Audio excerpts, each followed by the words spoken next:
Hey guys, welcome back to Whitty's Gear Reviews. Today we're going to look at another knife that was sent in by one of the channel family members. So Brent, appreciate it. Thank you so much.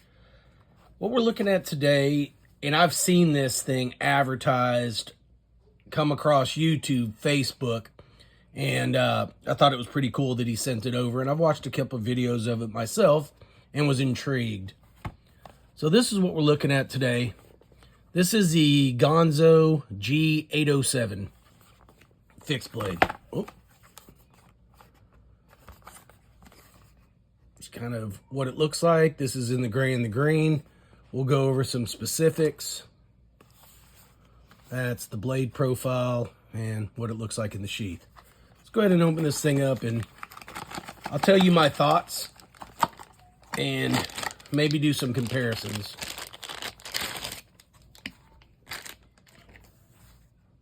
So there's the knife itself. Looks like you've got a little drain hole there, little belt clip, pocket clip, lanyard hole, got a little logoing there where it says Ganzo.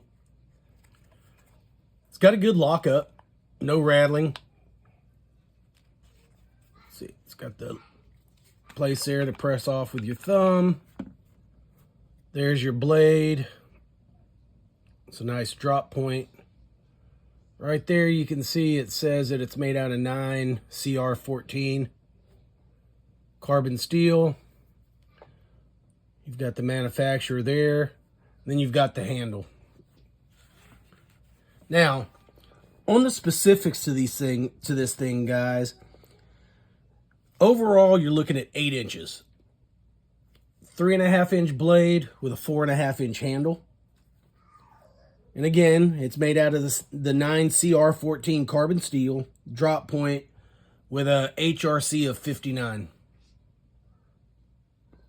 The handle is made out of polypropylene coated TPR, which the TPR is just basically the inner rubber that holds the blade and everything inside. And TPR is basically thermoplastic rubber. So the whole blade on the inside of the handle is encased in that TPR material. One thing I could tell you is it's got a rubbery textured feel. So it seems like it would be really good. It's got a little molded jimping on there and also on the finger choil. It's got a good feeling.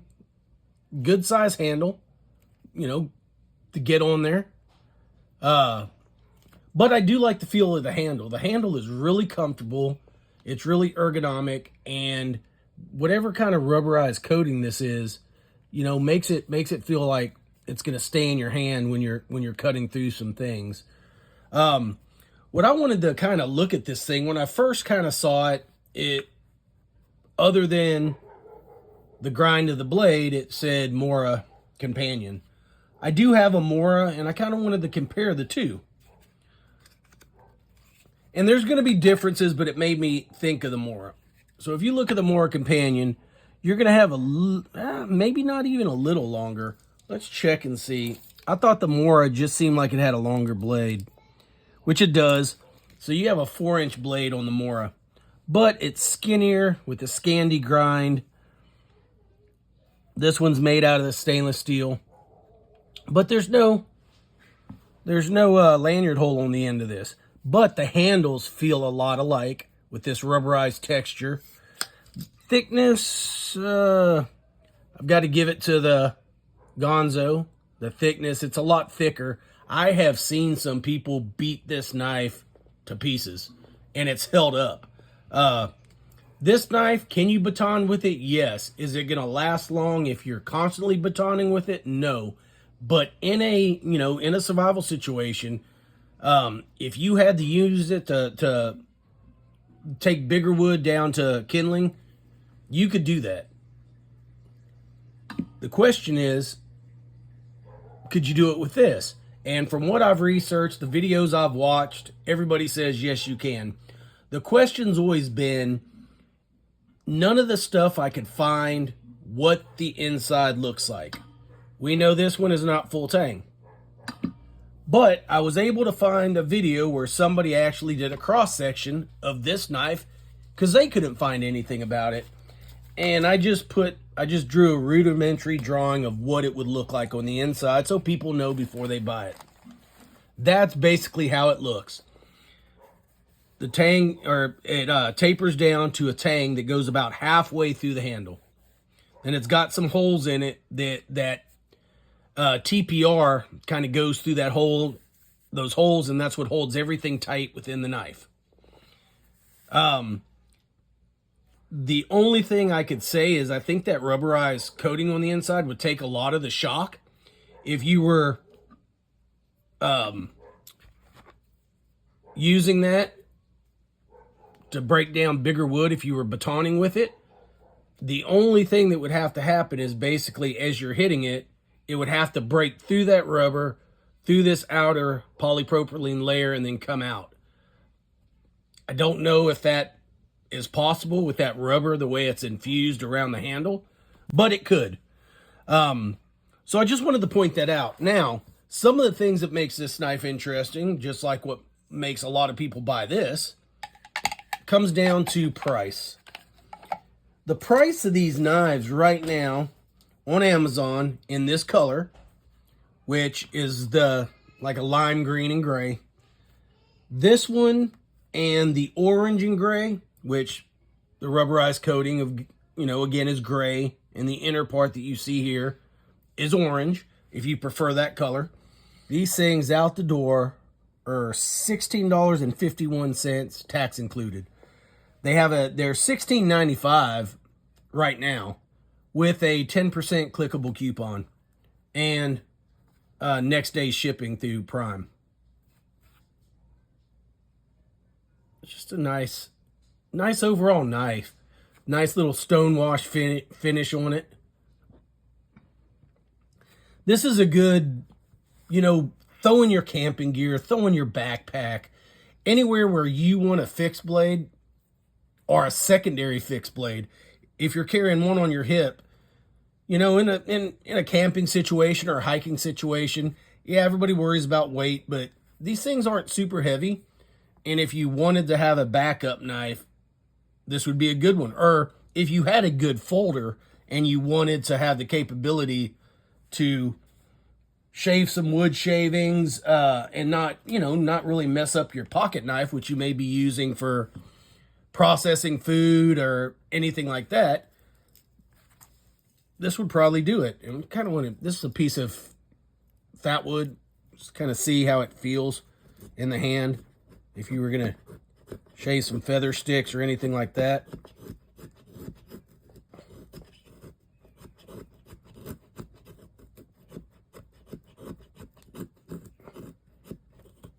It cuts really smooth. I mean, it's taking pretty good bites and slices down through this, even in the harder core of the fat wood, and there's no question at all that you could feather stick with it. And guys, I am not going to waste any of these shavings. I never do. I've got a fire kit that we're about to pop out a video on. It's just my camping kit. A couple people have asked, what do you take camping as far as starting fire? And I've got a lot of stuff. That kit kind of gets changed in and out, but anytime I do shavings or videos on doing shavings, I keep all these and they go in that kit. But all in all, it's a good feeling in the hand. I mean, it went through there. I mean, look, you can see how much we just processed down. If you look at the line across the top, and that was just a couple seconds, right? Maybe 5 to 8 seconds. And we got pretty deep in there. So you can imagine if you were, cutting notches in wood, what that would look like.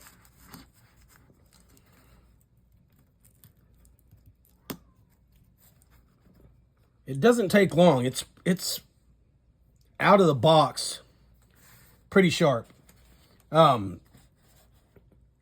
We could cut some paper with it. That's not, I do it because a lot of the knife people do it. I don't think that's a true representation of how sharp a knife is. You kind of have to feel it in your hand.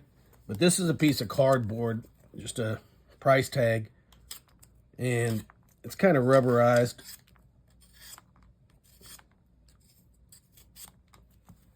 It's thicker card stock.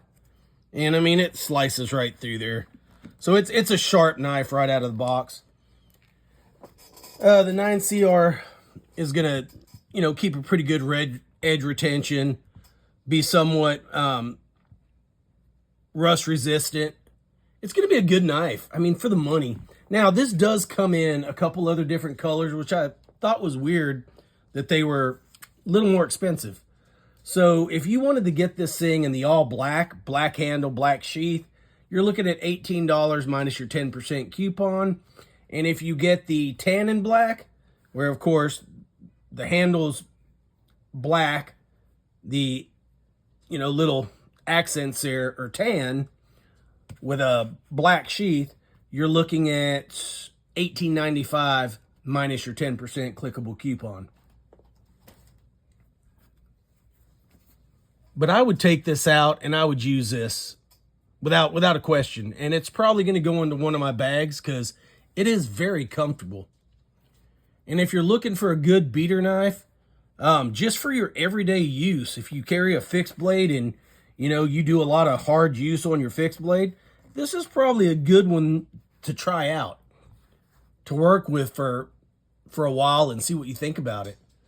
Because, man, for $16.50, if anything catastrophic happened to it, it's super easy to replace.